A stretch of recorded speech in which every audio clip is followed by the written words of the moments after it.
നമസ്സർവേഭ്യഃ. സംസ്കൃതം പഠിക്കുന്നവർക്കും പാരായണം ചെയ്യുന്നവർക്കും ഏറ്റവും കൂടുതൽ കൺഫ്യൂഷൻ ഉണ്ടാക്കുന്ന ഒരു അക്ഷരമാണ് ഇത്.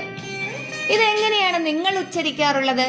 പലരും വിചാരിച്ചിരിക്കുന്നത് ഇത് ല് എന്ന വ്യഞ്ജനവും റ് എന്ന സ്വരവും ചേർന്നതാണെന്നാണ്. അതുകൊണ്ട് തന്നെ ല് എന്നൊക്കെ തെറ്റായി ഉച്ചരിക്കാറുണ്ട്. എന്നാൽ ഇതൊരു വലിയ തെറ്റാണ്. സത്യത്തിൽ സംസ്കൃതത്തിലെ 13 സ്വരാക്ഷരങ്ങളിൽ ഒന്നാണ് ല്. ആ അല്ലെങ്കിൽ ഈ പോലെ ഇതിനെ മറ്റൊരു അക്ഷരമായി പിരിച്ചെഴുതാൻ കഴിയില്ല. അതായത് ഇതൊരു പ്യുവർ വൗവലാണ്. ഇത് ഉച്ചരിക്കുമ്പോൾ നാക്കിൻ്റെ അഗ്രം പല്ലിൽ തൊടുവിച്ച് ഇംഗ്ലീഷിലെ ആപ്പിൾ എന്ന വാക്കിൻ്റെ അവസാനം വരുന്ന ആ ഒരു ല് ശബ്ദത്തിന് സമാനമായി വേണം ഉച്ചരിക്കാൻ, അല്ലാതെ ലൃ എന്നല്ല.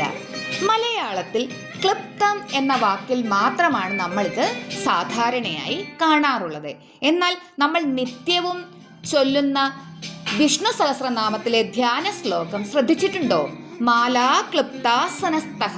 അതുപോലെ തന്നെ ലളിതാ സഹസ്രനാമത്തിലെ 128 വരിയിൽ ലോപാമുദ്രാർച്ചിത ലീലാ ക്ലിപ്ത ബ്രഹ്മാണ്ഡമണ്ഡല എന്നാണ് പറയുന്നത്. ഇതൊരു പുതിയ അറിവായെങ്കിൽ വീഡിയോ ലൈക്ക് ചെയ്യാനും കൂടുതൽ സംസ്കൃത വിശേഷങ്ങൾക്കായി ചാനൽ സബ്സ്ക്രൈബ് ചെയ്യാനും മറക്കരുത്. ധന്യവാദാഹ.